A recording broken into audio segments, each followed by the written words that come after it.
Come on. Type figure of earth. Acceleration is the time rate of change of velocity. अब velocity scalar है या vector है? Vector है। उसमें magnitude भी है और डायरेक्शन भी है। Okay, now get ready.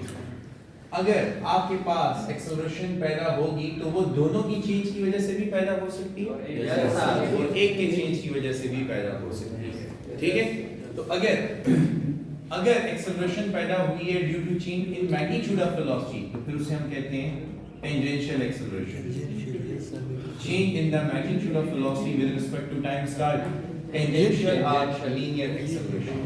अगर वो डायरेक्शन में तब्दीली की वजह से पैदा हुई है तो उसको हम कहते हैं सेंट्रीपिटल और radial acceleration given by formula ac = v² by r। तो एक्सेलरेशन की इन शॉर्ट आपको दो टाइप्स नजर आ रही हैं। वन इज कॉल्ड लीनियर और टेंजेंशियल एक्सेलरेशन।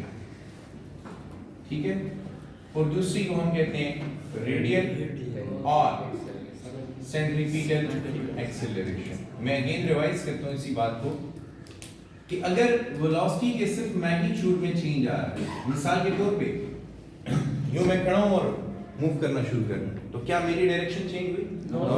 लेकिन वेलोसिटी का मैग्नीट्यूड चेंज हुआ क्योंकि पहले मैं रेस्ट पे था और अब मोशन में था। Yes sir.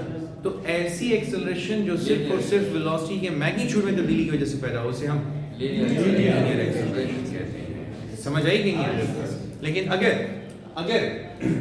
आप एक टर्न की क्रॉस अपनी गाड़ी को मूव कर रहे हैं या आप टर्न कर रहे हैं, फुट टर्न कर रहे हैं like this, I come like this, तो फिर वेलोसिटी का मैग्नीट्यूड भी चेंज हुआ और अब अगर मैं सिर्फ मैग्नीट्यूड की तब्दीली की बात करूं तो लीनियर, लेकिन अगर डायरेक्शन भी तब्दील हुई तो रेडियल और इसकी एक बड़ी बेस्ट एग्जांपल है कि अगर आप एक कांस्टेंट स्पीड के साथ सर्कुलर पाथ में मूव कर रहे हैं तो अगर ये बॉडी है, देखो इधर, और ये बॉडी स्पीड 5 मीटर पर सेकंड की स्पीड के साथ सर्कुलर पाथ में मूव कर रही है तो हर पॉइंट पर इसकी वेलोसिटी की डायरेक्शन चेंज होगी। तो डायरेक्शन में तब्दीली की वजह से पैदा होने वाली एक्सेलरेशन को रेडियल या सेंट्रीपिटल एक्सेलरेशन जी डायरेक्शन चेंज टेंजेंट किसकी? टायर ये है साइकिल का टायर, यही है साइकिल का टायर, यही है और ये चल रहा है और आप साइकिल का टायर अगर धो रहे हैं तो पानी टेंजेंशियली फ्लाई ऑफ करेगा। अगर आपको याद हो साइकिल के चलते हुए टायर के ऊपर पानी डालो तो इस तरह का पैटर्न बनेगा। तो ये टेंजेंट किसी भी पॉइंट पर जब बॉडी की वेलोसिटी की डायरेक्शन चेंज हो रही हो तो किसी भी पॉइंट पर वेलोसिटी की डायरेक्शन फाइंड करने के लिए उस पॉइंट पर टेंजेंट ड्रॉ करना चाहिए। टेंजेंट क्या होता है? टेंजेंट वो लाइन होती है जो किसी भी कर्व को एक सिंगल पॉइंट पर टच करे। मिसाल के तौर पर एक देखो, अगर आपने गाड़ी यूं घुमा ली, ये आपकी गाड़ी इस एंड से इस एंड पे आ गई घूम के, इस पॉइंट पर वेलोसिटी की डायरेक्शन, इंस्टैन्टेनियस वेलोसिटी की डायरेक्शन इस टेंजेंट से मिलेगी। इस पॉइंट पर इंस्टैन्टेनियस वेलोसिटी की डायरेक्शन इस टेंजेंट से, और इस पॉइंट पर इंस्टैन्टेनियस वेलोसिटी की डायरेक्शन मैं हाँ सिर्फ एक ही पॉइंट को टच करेगी और मैं इसको प्रैक्टिकली बता देता हूँ, लेकिन इसको कभी करना नहीं। ठीक है? प्रैक्टिकली क्या है? प्रैक्टिकली ये है कि अगर गाड़ी फर्ज करो यहाँ से आ रही है और आपने आगे जाते हो एक तो वेलोसिटी ज्यादा रखी और दूसरा रोड पे ऑयल भी गिरा हुआ हो। वेलोसिटी ज्यादा रखी, रोड पे ऑयल भी गिरा हुआ हो तो फिर गाड़ी टर्न नहीं करेगी, स्ट्रेट अपने इनर्शिया की वजह से स्ट्रेट लाइन में निकल जाएगी। It is a friction that helps the car in taking the turn. गाड़ी को टर्न लेने के लिए फ्रिक्शन हेल्प कर रहा है। तो फ्रिक्शन दो सूरतों में नाकाम हो सकता है, एक आपने सरफेस पे ऑयल डाला हो या वेलोसिटी बहुत ज्यादा हो। वेलोसिटी ज्यादा हुई तो फिर उसका इनर्शिया ऑफ डायरेक्शन बहुत ज्यादा होगा बॉडी का। बॉडी अपनी स्ट्रेट लाइन में मूव करने की कोशिश करेगी और आपने नीचे से टायर मोड़ेंगे तो वो पलट जाएगी।